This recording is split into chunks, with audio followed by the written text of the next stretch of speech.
Un homme trouva un loup blessé dans les bois et le porta pendant des heures jusqu'à ce qu'il puisse atteindre un vétérinaire, mais personne ne s'attendait à ce qui allait se passer ensuite. Dimitri vivait dans une petite ville rurale en Alaska. Il y était né et y avait passé toute sa vie, ayant eu une enfance très heureuse. Souvent, sa mère et son père l'emmenaient dans la forêt environnante, où il marchait pendant des heures. Une des activités préférées de Dimitri lorsqu'il était en balade avec ses parents était de traquer les loups insaisissables. Le jeune garçon passait des heures à suivre les traces des canidés sauvages, simplement pour apercevoir ces créatures majestueuses. Pour une raison inconnue, Dimitri pensait que c'était parmi les plus beaux animaux qu'il ait jamais vus. En grandissant, il passait moins de temps dans les bois avec ses parents, mais il ne perdit jamais son amour pour la forêt. Chaque nuit, il écoutait les hurlements des loups à la lune et souriait en se rappelant toutes les aventures qu'il avait vécues dans les bois. Plus tard, lorsqu'il fut assez âgé, Dimitri décida de partir à l'université pour obtenir un emploi bien rémunéré. C'est là-bas qu'il rencontra Essie, une jeune femme qui étudiait dans la même université. Ils furent immédiatement attirés l'un par l'autre, et ne tardèrent pas à sortir ensemble. Après leurs études, les deux jeunes adultes retournèrent vivre dans la ville natale de Dimitri. Peu de temps après leur retour, Elsie et Dimitri se marièrent et eurent rapidement deux adorables fils, Jacques et Thomas. Une des activités que Dimitri adorait faire avec ses fils était de les emmener se promener dans la forêt, comme ses propres parents l'avaient fait avec lui. Un jour d'hiver, Dimitri, Jacques et Thomas exploraient les bois enneigés, émerveillés par la blancheur immaculée de la neige, lorsqu'ils entendirent un bruit étrange. Cela ressemblait à un hurlement, mais l'animal qui le produisait souffrait clairement. Dimitri dit à ses fils de rester derrière lui tandis qu'il s'approchait du bruit. En sortant des arbres pour entrer dans une petite clairière, les trois garçons s'arrêtèrent net. Là, au centre de la clairière, se trouvait un jeune loup. Il semblait à peine sorti de l'adolescence. Mais ce que Dimitri remarqua avant tout, c'est que sa patte était coincée dans un piège de chasseur. L'animal poussait des gémissements de douleur, ce qui brisait le cœur de Dimitri.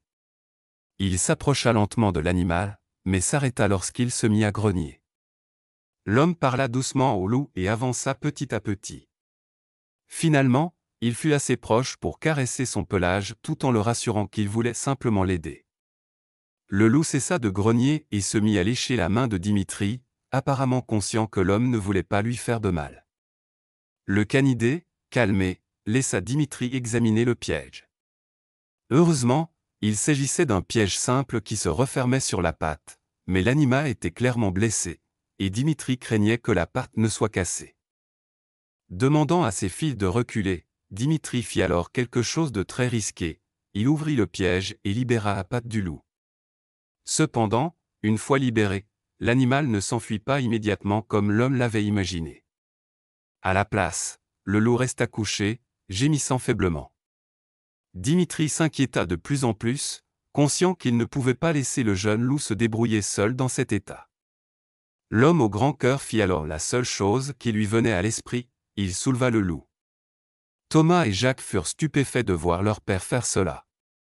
Ne réalisait-il pas que l'animal pouvait le tuer d'un simple coup de mâchoire?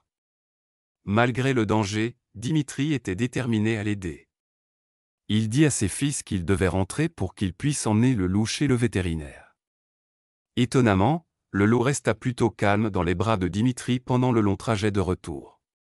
Après des heures de marche, Dimitri, Jacques, Thomas et le loup émergèrent enfin de la forêt.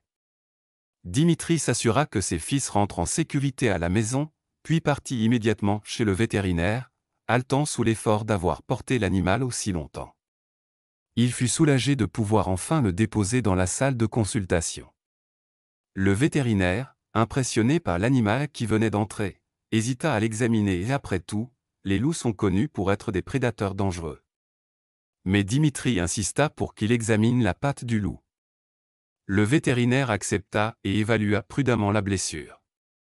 Pendant tout ce temps, Dimitri parlait doucement et gentiment au loup, le calmant et lui disant que tout irait bien. Finalement, le vétérinaire déclara que la patte du loup était contusionnée mais pas cassée, et qu'il pourrait être relâché dans la nature. « Mais pourquoi était-il si amorphe quand je l'ai libéré » demanda Dimitri, inquiet. Le vétérinaire lui expliqua que l'animal avait probablement été coincé dans le piège pendant plusieurs jours, qu'il souffrait de déshydratation et de faim sévère.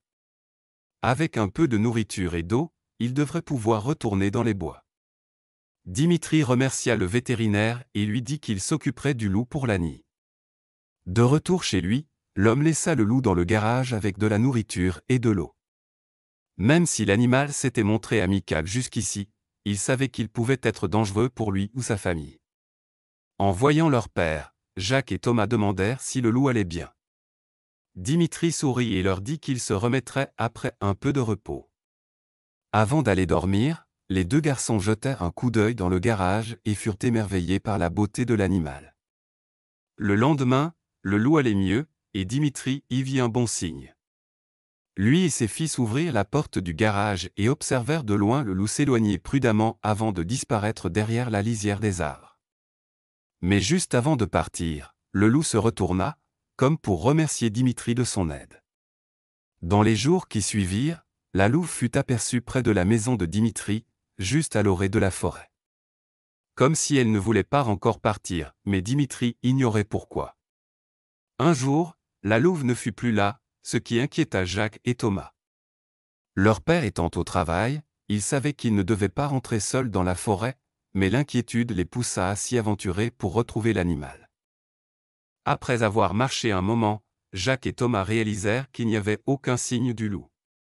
Mais pire encore, lorsqu'ils se retournèrent pour rentrer chez eux, les deux garçons découvrirent qu'ils ne savaient plus par où aller. Effrayés à l'idée d'être coincés dans la forêt glaciale en plein hiver, les frères errèrent en essayant de retrouver leur chemin. Mais à mesure que le soleil descendait dans le ciel et que la nuit tombait, les chances des jeunes garçons s'amenuisaient.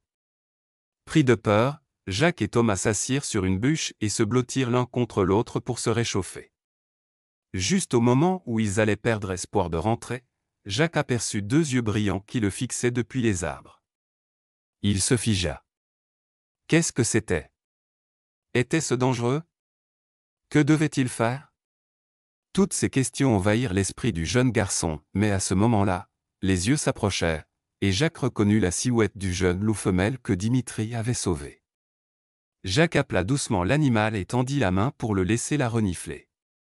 Une fois qu'elle eut reconnu les garçons, la queue du loup se mit à remuer légèrement. Elle lécha la main de Jacques avant de les pousser doucement, lui et Thomas, du museau. Une fois leur attention obtenue, la louve se mit à marcher à travers les arbres, s'arrêtant de temps en temps pour s'assurer que les enfants la suivaient bien. Après un certain temps, Jacques et Thomas aperçurent une lumière, et entendirent leur mère et leur père les appeler. Heureux d'être enfin rentrés, les deux garçons coururent dans les bras soulagés de leurs parents. Après avoir étreint ses fils, Dimitri leva les yeux vers la lisière des arbres et aperçut la louve observant la scène de loin. Il fut profondément ému par ce qu'il venait de se passer, le loup avait sauvé ses enfants en les guidant jusqu'à la maison. Doucement, Dimitri remercia la louve, qui sembla hocher la tête avant de disparaître à nouveau dans la forêt. D'une manière ou d'une autre, Dimitri savait qu'il ne reverrait plus jamais la jeune louve, mais il n'oublierait jamais l'extraordinaire geste qu'elle avait accompli pour lui et sa famille. Quel moment magnifique entre deux espèces si différentes!